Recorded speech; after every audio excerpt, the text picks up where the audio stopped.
What's up? My name is Eric Butler. This channel is called Report and Opine. I am back.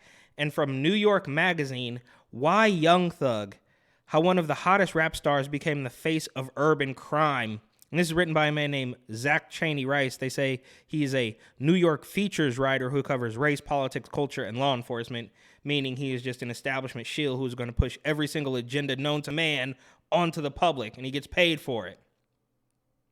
He says, Jeffery Williams was born in 1991, the year after Atlanta won its bid to host the 1996 Olympic Games. Okay, so he's really taking it all the way back. I thought we were just going to talk about his rap career and how he became the face of crime, but we're going to run it all the way back to 1991 and the 96 Olympics to really paint a picture here, apparently. He grew up in the Jonesboro South Projects in a desolate corner of the city, a forgotten place among a series of forgotten places on the South Side. King Williams, a documentary filmmaker, told me. Jeffrey's childhood experiences were as grim as they were indelible. He was the second youngest of 11 children and watched his elder brother Benny get unalived, I guess, in YouTube speak, in front of him over a gambling dispute. And that's typically, no, okay, I shouldn't say typically, but there's another famous story recently about a gambling dispute, right? R.I.P. Takeoff, allegedly. Who knows?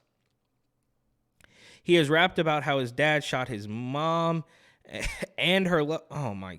Okay, all right, we're getting right to it. He's rapped about how his dad shot his mom and her lover when he caught her cheating, and he sold drugs to make ends meet. Jonesboro South and its adjacent stretch of Cleveland Avenue, Bleveland, as I'm sure Thug would call it, where Williams found music. As a kid growing up in the 90s and early aughts, he saw Atlanta's rise to rap dominance firsthand, an explosion sparked by Outkast's triumph at the 1995 Source Awards. The South got something to say, declared Andre 3000, a rebuke to the bi-coastal snipping that had consumed rap in the Death Row versus Bad Boy era. The flamboyant Andre became a stylistic forebearer for Williams. But if his fashion sense was an outre, I don't know what that means, pardon me, pardon my rudeness, outre, as rap's other oddballs, his methods of self-defense were more suited to the trap subgenre that he helped popularize and that later took over Atlanta's music scene.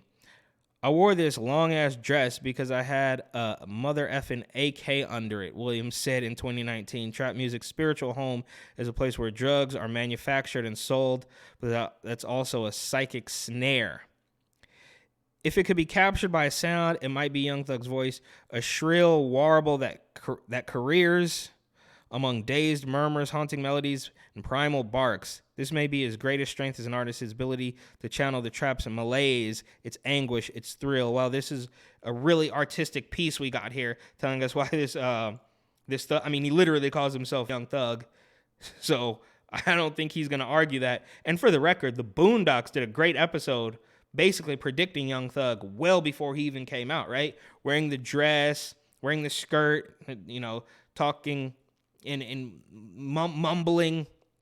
And I like Young Thug, right? I mean, I don't know. Well, I do know what he's up to lately. But the first couple years, you know what, maybe 2014, 2015, maybe even 2016 was probably good. I enjoyed that sound. Of course, everybody falls off. There's only one guy who doesn't fall off after a couple years. That's Kanye West. And of course, since he didn't fall off, they're attempting to tear him down. But that's a different story. The backdrop of Williams's boyhood was upheaval.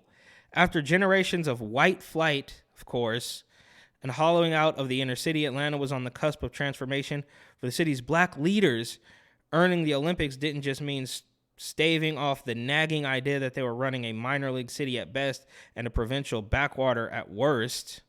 It meant convincing the world that its experiment in black rule, personified by an uninterrupted line of black mayors starting in 1974, had not degenerated into crime and ruin. Well, it seems like it kind of did, though. But you also have black DA, right, who's taking down these gangs. So, but these people are always going to talk about race. Every single thing has to be about race. So, yeah, they had a string of black mayors since 1974. The city devolved into nothing. And now you have another black woman who's trying to take down these very same thugs. She's also going after Donald Trump, which is completely unrelated. So she's kind of playing the game. She's kind of, I mean, there's no way, I believe her name's Fannie Willis. I don't know. Go ahead and fact check me on that. But there's no way that she's going to actually stand up to the establishment, right? So she can go out there and try to take down the gangs, but that doesn't mean by any stretch of the imagination she's going to go to bat for actual hardworking Georgians, right? She's still going to play the game. She's still going to orange man bad and election conspiracies and all that stuff. So I guess good on her for taking down YF. And I don't want to see these guys go down, right? Like I said, I used to enjoy Young Thug's music. It fell off towards his latter years, but bro, when you're making that much money in music, and maybe he wasn't making that much money in music, and that's why he continued to do awful things, but they also have been tracking him for a decade, so the bad things that he did a long time ago, even if he did try to stop, we're certainly going to catch up with him eventually. The games called for an updated infrastructure. They're still talking about the Olympics. Who cares? This was the cost of progress, of revitalizing what Atlanta's boosters have called the Black Mecca. And that's another thing, too. We constantly hear about progress. They always want to talk about progress and revitalization and opportunities and stuff. But then as soon as one business moves in, they call it gentrification. They call it white flight. So you want things to change, right? And we saw this in Oakland, California. They want to change East Oakland. They want to revitalize it. They want to bring it to life. And then a Starbucks moves in and they claim, oh, this is gentrification and you're displacing black people. Meanwhile, that Starbucks jumped through a whole bunch of hoops, I believe, to have like a community center. I mean, they jumped through the hoops. They jumped through rings of fire to get that thing built, and they still didn't like it. So they want to have their cake and eat it too. They want to upgrade the neighborhood. They want everything to be better, but they don't want businesses to move in because we hate successful businesses. And they're the reasons why we don't have anything. It doesn't make any sense. Williams was not the kind of person whose run-ins with the law surprised anyone. Before he became a platinum-selling rap artist and owner of a $3 million mansion in Buckhead, he was a troubled middle schooler who got into a fight with one of his teachers, broke the teacher's arm, got sent to juvenile detention facility for 4 years. When he was released, he had a gambling problem and a steady drug habit, both of which followed him into adulthood between 2015 and 2017. He was arrested multiple times for accusations involving guns. So when did like Stoner come out? I thought that was 2014 or 2015. So apparently he was still getting arrested when his first mixtapes were dropping, which totally makes sense. He was handcuffed by cops in West Hollywood, California in 2019, but got released in time for the Grammy Awards that night. He performed and won Song of the Year. There were also rumors and insinuations shrouding him in suspicion. The 2015 drive-by shooting of a man named Donovan Thomas, the non-fatal shooting that same year of fellow rapper Lil Wayne's tour bus. Both involved Williams circumstantially. Yeah, I remember that. Everybody thought which I think he pretty much did. I don't even think he's come out and said he didn't do that. And that was when he was beefing with Lil Wayne, Carter, Barter. But then he later came out and said, oh, I respect Lil Wayne. I look up to him so much. That's why I named it Barter. So who knows? I mean, he's a weirdo. Everybody knows that he's a weirdo. He's literally a thug. He's a gangster. And he's not going to always tell you the truth. So he can pretend like, oh, I respect Lil Wayne so much that I tried to take him out, basically. This article is rambling more so than I would like it to, because I just want to get to why they believe he is the face of urban crime. And I guess we've reached it. I can't read this whole thing. It's far too long, but he grew up in that life, right? He broke a teacher's arm. He was arrested. He had a drug problem. He had a gambling problem. So did we think all of those things were going to leave him when he became a millionaire? No, they probably only just got worse. And now he's possibly going to do a long time in prison. Meanwhile, Gunna is out. And at first he claimed he was still part of YSL, the label, and now he's apparently looking for a new label because obviously the people who are on YSL, the rap label, not the gang, don't want anything to do with him. Well, they probably want something to do with him, but that's a different story. This goes on and on and on. These people waste so much time painting a picture. It's so fluffy. They don't really ever say anything. It's just rambling, trying to paint this beautiful artistic picture. Oh, the first day in 1991 when Atlanta won the bid for the Olympics, blah, blah, blah. Just get to it, bro. Let's finish the last paragraph and see if they wrap this up at all. He's turning 32 this year, and a lot of what made him an appealing poster boy for Atlanta's ills has faded.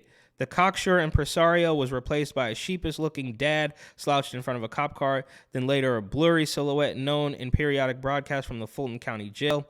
If Williams really is the kingpin of Allison Drive, prosecutors are alleging him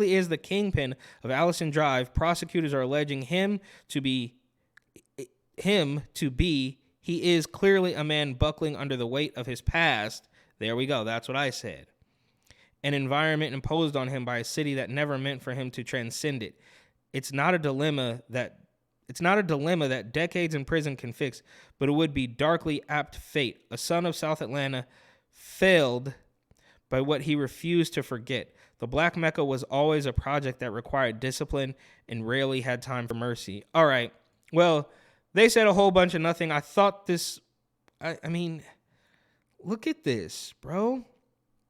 These people just need to get to it. They spend so much time rambling about race and painting this beautiful picture that basically what they meant to say was he became the face of urban crime because he grew up a gangster and he had a gambling problem and a drug problem and he was arrested and broke a teacher's arm as a kid, and all of those things followed him when he made $1 million. That's what they should have said, but it went on for 5,000 words to basically say, oh, well, it's a downward spiral and the city never wanted him to get out of it, blah, blah, blah. He made it out. He could have made it out, but he kept playing the game. And apparently this is what happens maybe when you get greedy, right?